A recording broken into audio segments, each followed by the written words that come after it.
Hello everyone, welcome to podcast number 10 of the Science of Intentional Creation.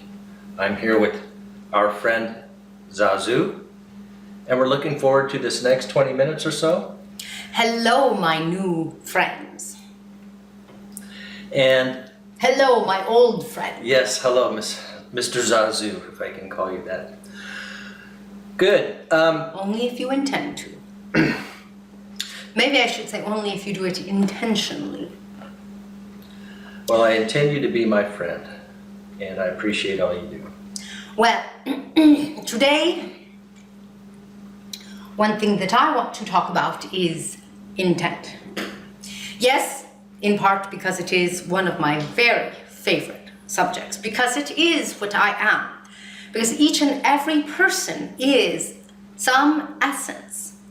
And it is a matter of finding your essence. When you find your essence, you find who you are, and then when you are intentional in your essence, well, you become unstoppable, and you also become quite happy, fulfilled, ecstatic, connected to God, because then you are certainly knowing God.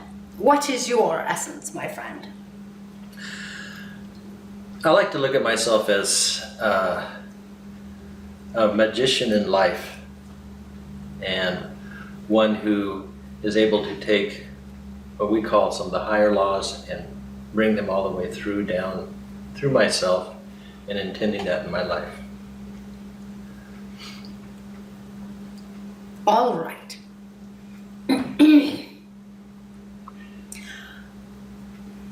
My friend went and looked at a house yesterday. Perhaps this was a place of taking one of those laws on working on your science of intentional creation, and brought forth the experience of seeing a house that was perhaps beyond their capability, stretching your ability to dream. Yes? Mm-hmm. Yes, we did. Tell us about it, my friend. Well, it was a house that we'd seen online, not too far from here, and we have a dream that Kayla and I share a dream about having a bigger home, something on the water, something very, very nice, very well done, because we believe it and really feel deep inside that it matches who we are. And we look at this present home as somewhat of a temporary abode. It works well for us, but so we've started to look and dream and look at different homes, and this particular home, at least on the surface, looked very, very nice. When we actually got to the house, it was a little bit run down. Now ask me today's question. We did have a question, and I believe it was from John, and he asked, how do I access parallel realities? Well, how apropos. My friend here went to a parallel reality, a bit of one, yesterday, did you not, when you visited the house? Mm-hmm. I could say so. Yes, tell us about that. Well, it was a reality that it actually, it's somewhat connected to our previous home in Yes. Santa Fe. It was, large home, beautiful in many ways, but it was also run down, and it would take a lot of work to bring it up to where we wanted to, which was exactly what happened in Santa Fe. So you can see that my friend touched a parallel reality in the sense that this is now one of his properties in another state, and he still has it but does not live in it. So he has shifted his energy relative to it. You can also say he moved. Now, it's always more than meets the eye. It's more than just a move. So then in some ways they had an attraction to the same kind of energy And it is not in the timeline that they are experiencing now. It is not, therefore, in the energetic, I'll call it an echo of time that they are experiencing now, because there are endless echoes, if you will. I am calling it an echo because it is all reverberation, would that be the right word, my friend, from the creator as time. So they saw another track, another echo, and went and checked it out, and they basically said no. So my friend John, my new friend John, parallel lives can be higher vibrating or lower vibrating. I see we have the circus back in town. It's okay. You are welcome to have a circus, it does not matter.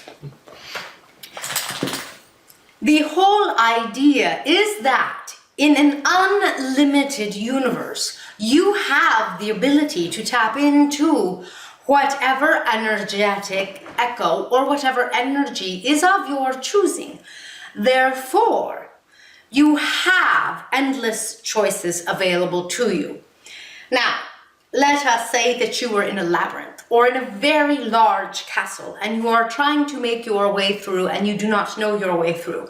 If you are in the West Wing, you can get to the East Wing, but it can take quite some time. It can be very difficult sort of thing. As you're going through the labyrinth, if you're on one side, you're not on the other side. It isn't because you can't get there, it is because it takes energetic vibrational adjustment in yourself to go from one place to another.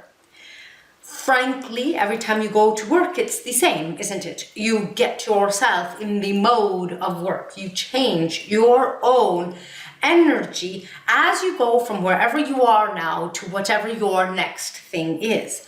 So you do it all of the time, and I know that you don't necessarily recognize that you do it. If you want to access a parallel universe, you want to decide what your intent is.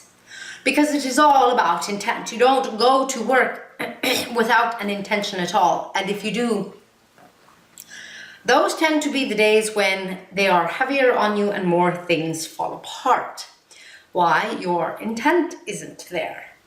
So if you want to access a parallel universe, which is sort of like going on vacation, which I have done, gone on vacation.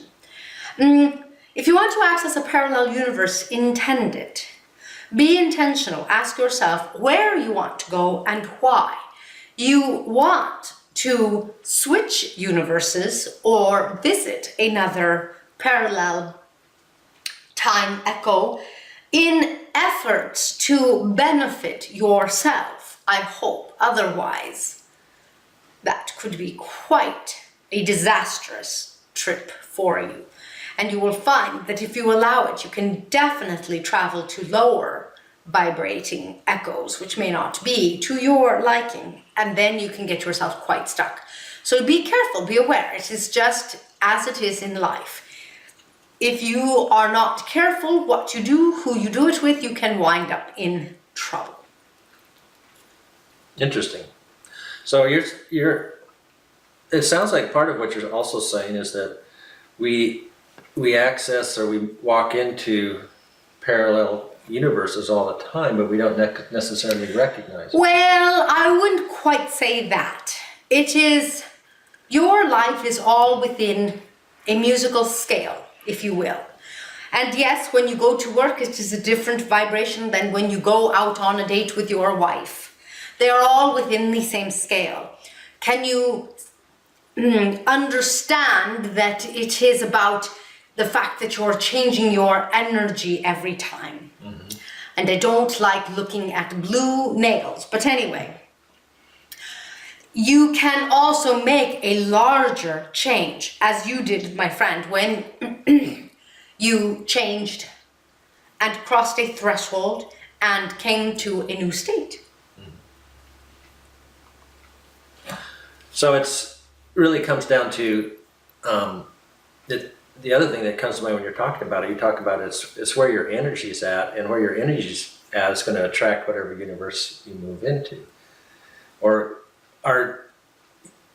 could we also use the word probabilities Yes. for universes? Yes, my friend.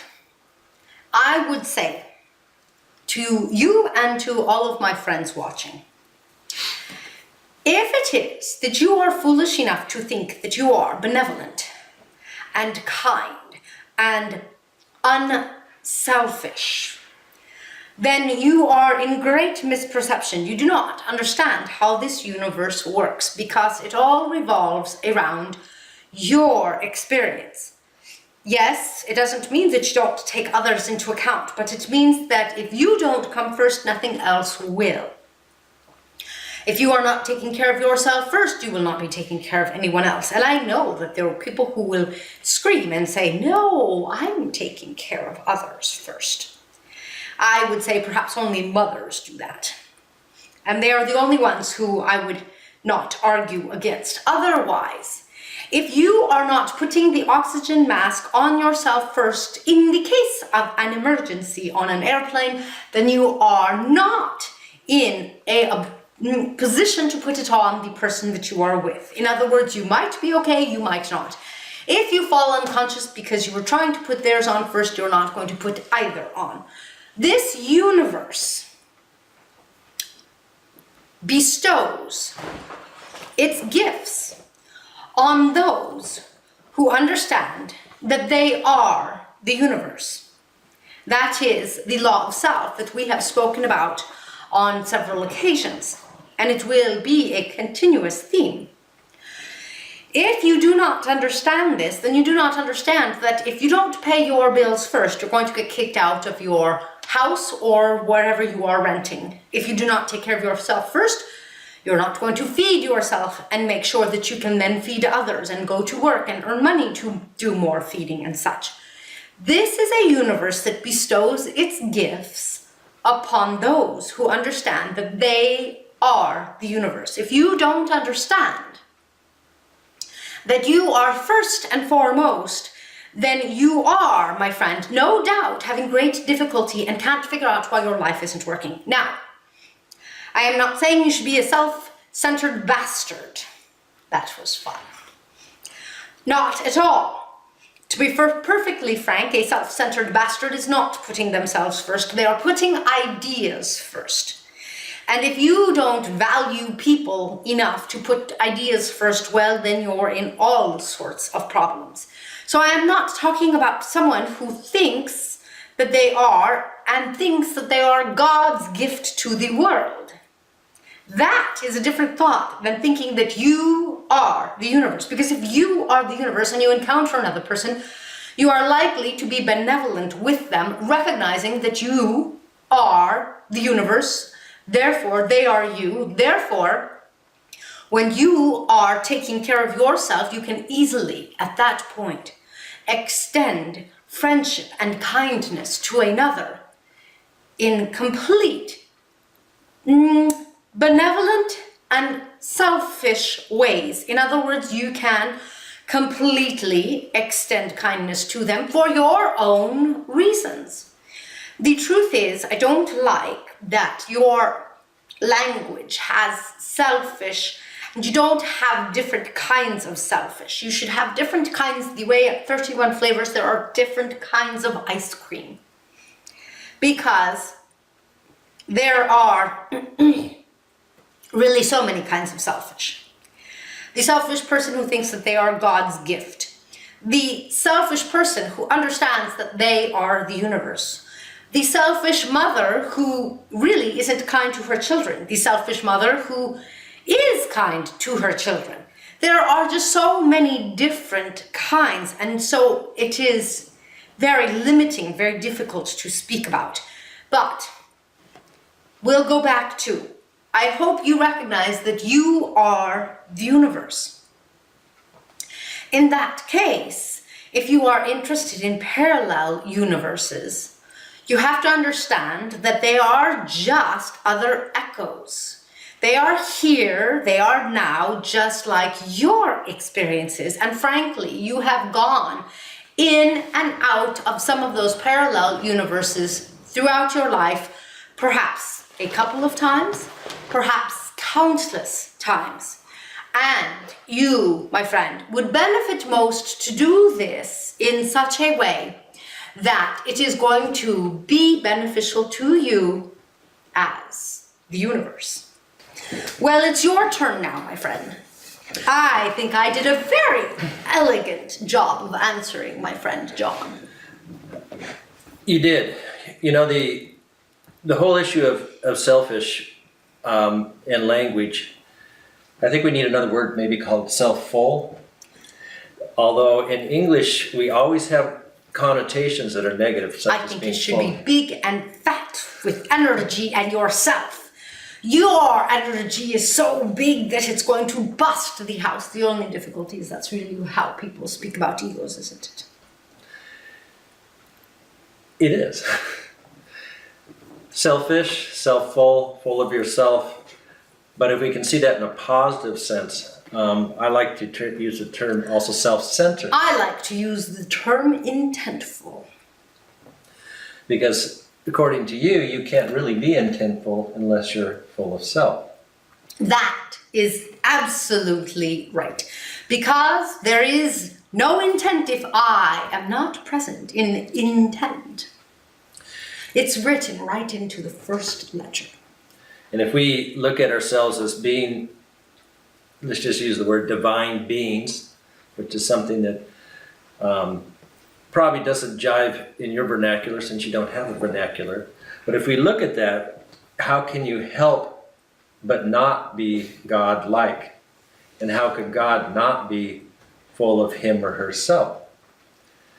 It could be no other way. So it's one of the, I think the challenges... If you aren't home, then no one is home. That's right. If spirit knocks on your door and there's no one home, guess what? You won't get the message or the gift. This is quite a good topic because so many of my friends were never taught to be filled with themselves, to be intentful, to be I. So many of my friends were never taught that they are the universe. When you start to take this on, not a belief, when you start to look at your life and look at all of the emptiness, all of the frustration, all of whatever isn't working, you will find that it is every single time that you are not there, that you are not the universe, that you are not intentful, that you are not yourself. And self-centered is not bad by any means, my friend, and intentful is what I will continue to use, but I don't feel that either of them really brings forth the sense in the definition or in a sense that you walk into yourself, you fill yourself.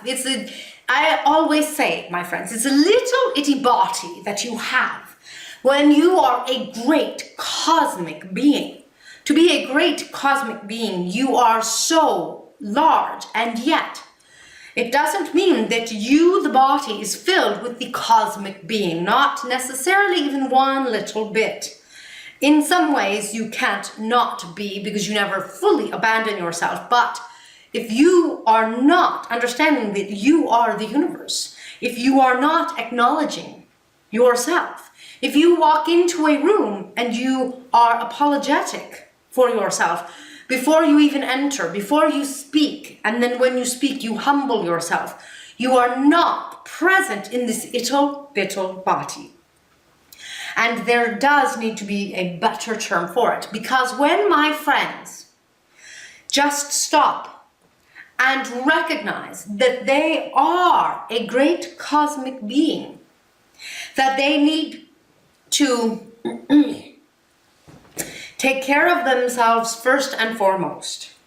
Appreciate themselves first and foremost. Know what it is that they desire first and foremost. Then everything changes. So my friend went and had a bit of a parallel universe experience yesterday when he went to that house. But Going and just seeing the house shifted his perception. It shifted his energy, did it not, relative to your ability to acquire a home? Yeah, I think it did, and part of it, I think it brought. It's not, I don't know how to say this exactly, but it brought two universes I keep apart together, and as they merged, it brought down a lot of the resistance to stepping into the new probability. Yes, it also completely shifted your position of power relative to your desire. And what you're saying is part of that, absolutely. But it shifted your perception. You perceived it differently. And that is what you often need. If you haven't manifested your desire now, then there are things that you need to shift. There are places where you are not fully intentful. There are places where you need to shift your energy, and this took a step toward that for you. Because if you have not manifested your desire right now, my friends, if you have not intentionally created what you want right now, then there are energies in you that are off. There are places where you are not intentful. And you cannot expect yourself to just change all of that now with my words or with your idea. With your intent, it starts to set in the proper direction. But so much of it is really coming from the place in which my friends don't think they are the universe. As we spoke last time, that great kept secret that most people should never ask, nor should they think that they have the ability, that they are the universe. Therefore, they never ask. Therefore, you never think that you can do it. When you change your perception alone, you will think that visiting parallel universes is perhaps fun, but not necessary. Because you will do it anyway. And you will be more delighted to find yourself experiencing what you want to experience here and now. Not that it isn't in other universes, it's just that you are going to be in the right one. And so I hope that this is helping my friend John understand that be intentful, that you want to be intentful in your attempts to visit parallel universes. You can do this because the next question is going to be how. You can do this by meditating, through meditations and through your intent. But and we often make the mistake, and it's we humans will often think and fantasize about, oh, it'd be so much fun going to a parallel universe, but there really is no intent in that.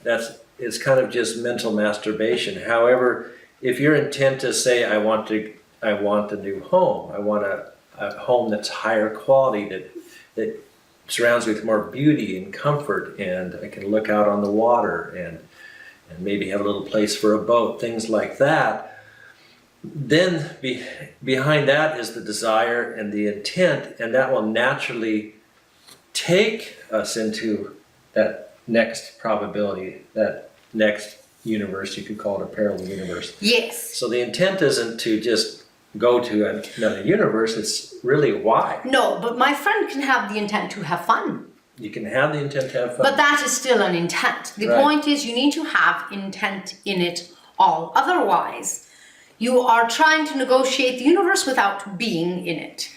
Mm-hmm. And the other thing that happens is, I used to use the words a lot, living on purpose. When you live on purpose, when you live your life intentfully, it's really an empowering place to be. And everything tends to speed up in your life. You tend to grow, you tend to evolve, and your life around you shifts accordingly. And it's a lot different than just waking up in the morning kind of half asleep and dilly-dallying around the house, or going out and just really no purpose or intent in your life. When you have that intent, then things open up. new probabilities open up, new opportunities, new probable universes come forward. What is your intent, my friend? My intent is to build my business and to expand into this world I have now in Florida, and to really realize my hopes, dreams, and desires. Do you perceive that this is all within your ability? I do. That is, my friends, how you want to be intentional about things. Have your intent and do not believe for one moment that you, the universe, does not have the ability to have it all happen. Perhaps not quite the way that you think, but know that it is all within your reach when you have intent, because then you have yourself and the universe at your beck and call. Well, that's great. I think it's about time we wrap up this particular chat we're having together. Until next time, my friends, it is always a great pleasure talking and conversing. I appreciate the questions. And it's a lot of fun, and it's mind expanding and life expanding and self expanding. If you have any questions, we'd love to hear from you. And as you can see, they're great seeds for the topic that comes about. And we'll be posting this on YouTube and on our blog at zazoowisdom.com. So if you have any questions, you can either make a comment on the YouTube channel, or you can contact us through the website. There's a contact form there. So until next time, thank you, Zazoo. Until next time, my friend.